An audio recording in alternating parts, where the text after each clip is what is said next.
Mag-comment ka naman dun sa video ko para alam ko na ikaw yun. Okay. Thank you so much. Nice to meet you. See you Thursday. May daanan din dyan? Dalawang piso na bundok. Bigyan mo yan. Barid. Sabi mo ya barid. Aywa, syandahin harana. Wahid kafe. Jibi wahid hagsawag malish. Bas aliyong. Shukran. O diba, pati driver ko, concern ako. Thank you. See you. Nasa 5th floor po tayo ng apartment ng pasyente. Pet Malu, thank you. Sabi ko, saglit lang ako, lumagpas na ako. Tuloy ito saglit. Tumagal tuloy. Total, may tao naman. Ang sabi nga ni Daddy Vision, basta may tao, huwag ka mag-end. Mawawalan saglit tayo. There will be a slight interruption for the internet because I'm inside the elevator. So, hang on. I shall see you in a while.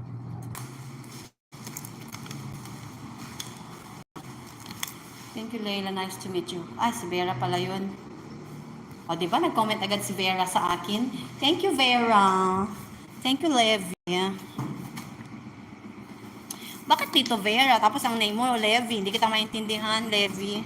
Bala ka nga dyan. Saan ang driver ko?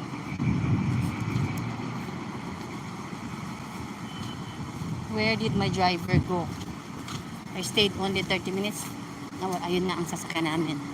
Andito ang sasakyan namin sa may dukan.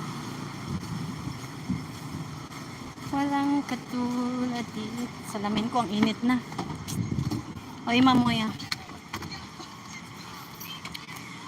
Imamoy ko ito mamahanap. Wala.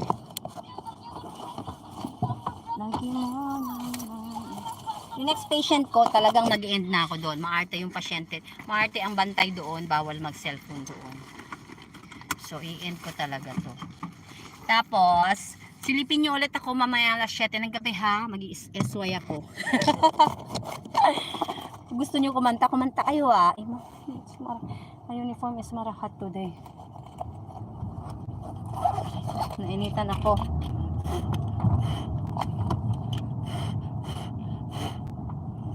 Lagi mo na maiisip. No, pupunta na ako sa next patient. Meron pa akong maraming pasyente. Pag bedridden patient, tapos exercise, ganun lang, mabilis lang siya. Pag yung mga pasyente may madami akong pasyente, Pet Malu. Bale, 9 ang pasyente ko today. Pang-5 na yung ginawa ko kanina. May pasyenteng mabilis, may pasyenteng matagal. Depende sa depende sa routine ng pasyente. Depende sa treatment plan. Yung pasyenteng yon, nalalabas ng ospital yon. So, igagalaw-galaw mo lang, i-exercise mo lang yung mga kamay at paa. Tapos, tulog yung pasyente, hindi pwedeng paupuhin kasi tulog.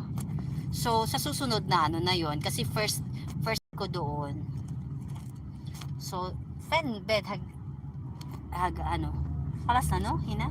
Bed haga. Punta na ako sa next, sa pang-6 na yung pang-7.